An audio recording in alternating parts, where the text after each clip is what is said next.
वाह क्या जुल्फे हैं।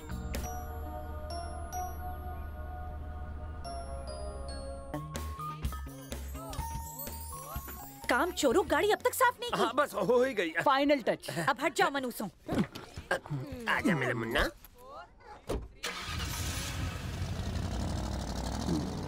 अकड़े से झाड़ती है जैसे सर्कस नहीं, पूरी दुनिया इसके बाप की है। गाड़ी ठुक जानी चाहिए इसकी। इस 1 मिनट में जो भी कहा तुमने वो सब इसके साथ होगा। पर वो कैसे? Pizza power, go get it. उसे सबक मैं सिखाऊंगा। नहीं जिनी, उस पर कोई मुसीबत नहीं आनी चाहिए। वो मेरे करीबी दोस्त फिलिपो की बेटी है। उसकी गलतियों के लिए मैं माफी मांगता हूँ। उसे कुछ नहीं होना चाहिए। हाइला,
जिंदा हो। ये आवाज कहाँ से आ रही है? कौन है यहाँ? मुंह से जब बोलूंगा तो आवाज सुनाई देगी ना। तुम मुझे दिखाई क्यों नहीं दे रहे हो? क्योंकि मैं अदृश्य हूँ।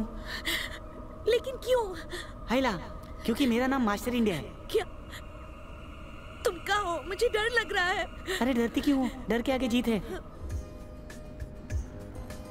काम हो गया तो सोच रहा हूँ निकल लूं। मुझे यहाँ अकेले छोड़ दोगे? विचार क्या है? क्या तुम मुझे मेरे सर्कस तक पहुँचा दोगे? जैसी तुम्हारी इच्छा।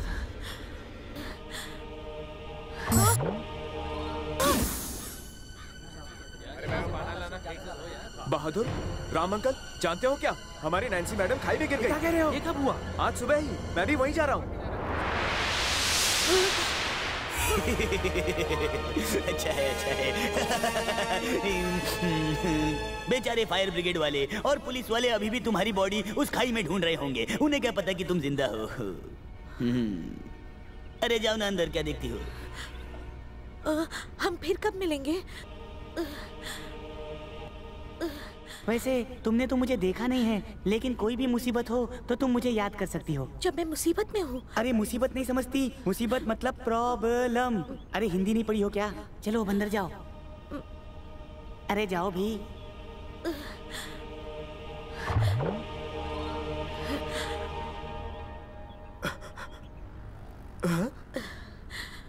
अरे नैन्सी मैडम, रॉबिन सर।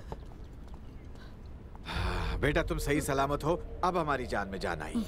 हमें जैसे ही खबर मिली कि तुम्हारा एक्सीडेंट हो गया, हमारे तो होश ही उड़ गए। कोरा सर ने हमें शांत किया। हाँ सच है। लाख लाख शुक्र है ऊपर वाले का, तुम जिंदा लौट आई। ये तुम्हारे पापा का आशीर्वाद है कि तुम्हें खरोच तक नहीं आई। राम नारायण जी, एक काम करो, पुलिस को फोन करके बता दो कि नैन्सी वापस आ गई है और अब सब ठीक है। ठीक है। अब बेहतर यही होगा कि तुम थोड़ा आराम कर लो। चलो। मुझे नहीं लगता ये कोई जीनी वीनी है, छोटा मोटा जादूगर लगता है। देखो ये जिन लोग अपनी मर्जी के मालिक नहीं होते। इनका फर्ज होता है अपने आका की ख्वाहिशें पूरी करना। शक्ति हाथियों जैसी पर बुद्धि बच्चों जैसी। तो कहना चाहते हो कि शक्ति मेरी जैसी और बुद्धि इसकी जैसी? अरे क्या तुम भी आ गए? मुझे याद कर रहे थे तुम लोग। देखा, शैतान का नाम लिया, शैतान हाजिर। जरूरत के टाइम पे कभी नहीं आएगा। मेरा मन मेरे काबू में नहीं है। बात क्या है? कोई परेशानी है तुम्हें? एक बार उस लड़की की क्या मदद कर ली वो मुझे हर वक्त याद करती है। तुम ही यहाँ सबसे ज्यादा शक्तिशाली हो, तुम्हारे अलावा उसकी मदद कौन कर सकता है? पर तुम्हें क्या परेशानी है? वो लड़की मुझे अपने असली रूप में देखना चाहती है। फिर चलो एक काम करते हैं, अगली पूर्णमासी की रात तुम उसे कहीं मिलने के लिए बुलाओ, जहाँ तुम अपना असली रूप उसे दिखा सको। अब जाओ। ये क्या आइडिया है? ये तुम कहाँ टाका भिड़वा रहे हो? एक भूत एक इंसान से कैसे प्यार कर सकता है? तुम नहीं समझोगे, मेरे दिमाग में कुछ और ही चल रहा है।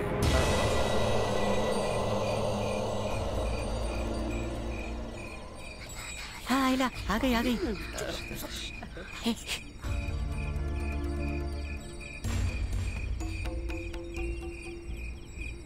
वो आ गई है, यही मौका है, उसे जाकर अपना असली रूप दिखाओ। जाओ।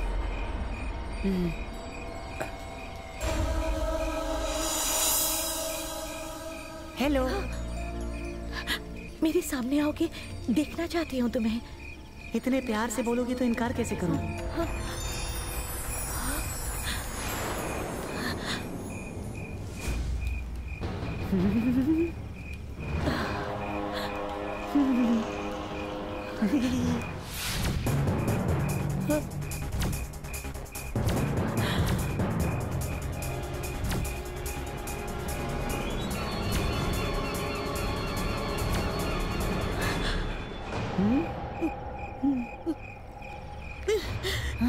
तुम ही हो ना जिसने मेरे पापा को मारा?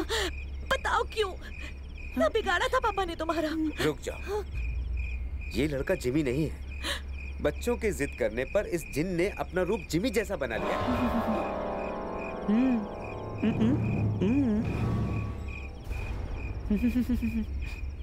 सच कहूं बेटी, मुझे और इन बच्चों को कब से इस दिन का इंतजार था। इस जिनी ने ही हमें ये मौका दिया है कि आज हम अपनी सच्चाई तुम्हारे सामने रख सके, हकीकत बयां कर सके। जिमी बेकसूर है। आज मैं तुम्हें बताता हूँ जिमी की असलियत क्या है। वो खूनी नहीं है, बल्कि वो तो हमारा हीरो था।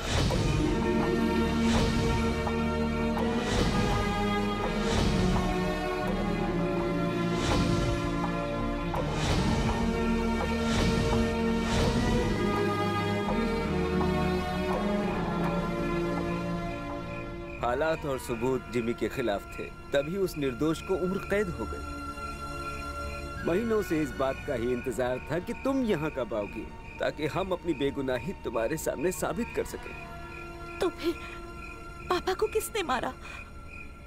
क्या ये उन लोगों में से कोई है जिन्हें पापा सर्किस से निकाल चुके थे? अगर मेरे पास अतीत में देखने की शक्ति होती तो मैं तुम्हें उस कातिल का नाम जरूर बता देता। पर अगर तुम्हें किसी पर भी शक है तो मैं उसका चेहरा देखकर ये बता सकता हूँ कि वो खूनी है या नहीं। सर्किस का मैनेजर रॉबिन्स?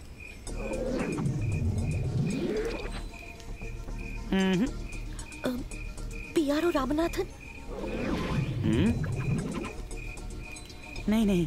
शोमैन तेजा?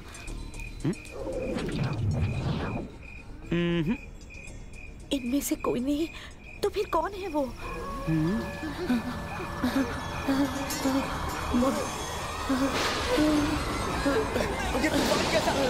क्या रहा है ये? कुछ बोलते क्यों नहीं? कुछ बहुत ही बुरा होने वाला है। बुरा होने वाला है? तुम्हारा मतलब? यहाँ से चले जाओ तुम लोग, चले जाओ।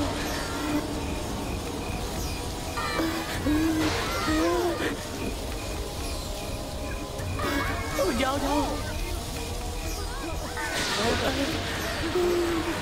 जाओ।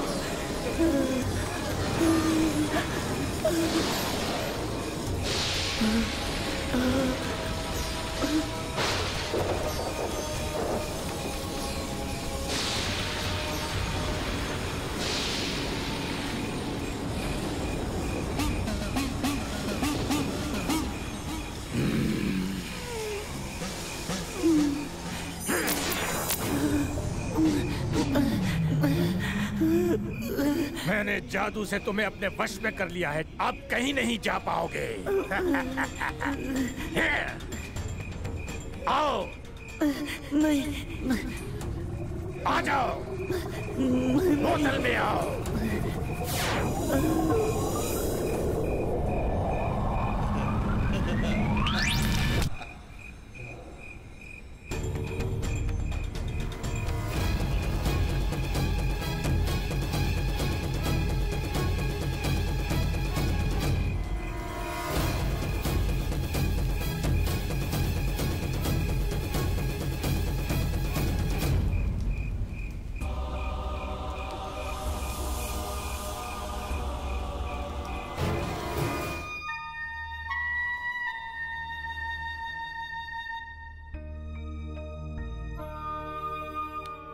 फंस गया वो।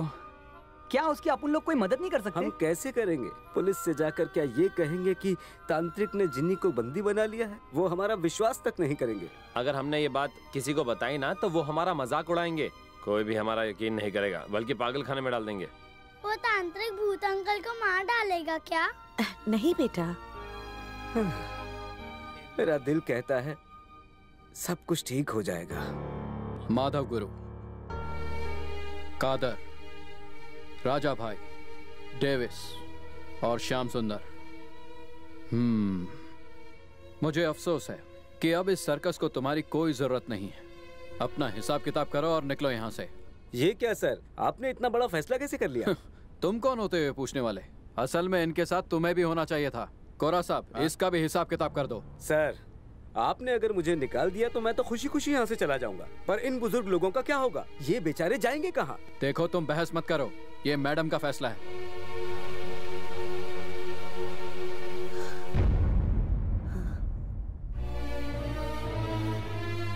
ये क्या बेटी, तुमने इन गरीबों को निकालने का फैसला किया है? इनकी तो पूरी जिंदगी तबाह हो जाएगी। ये बेचारे तो रास्ते पर आ जाएंगे। अरे लेकिन मैंने तो किसी को नहीं निकाला। इनका कहना है कि फैसला आपने लिया है। ये क्या रॉबिन, तुम मेरे नाम का गलत इस्तेमाल कर रहे हो? वो क्या है, ये फैसला रानी मैडम का है। रानी मैडम? उसे किसने ये हक दिया कि वो इस सर्कस के फैसले ले? तुम्हारे पिताजी ने। क्या इन्हें बताना? सच बताने का समय आ गया रॉबिन, अब छुपाने से कोई फायदा नहीं। तुम्हारे पापा ने एक सच छुपाया है। उनकी दूसरी पत्नी है मेरी बेटी रानी। इन दोनों की शादी उनकी मौत से 3 महीने पहले हुई थी। अब मेरी बेटी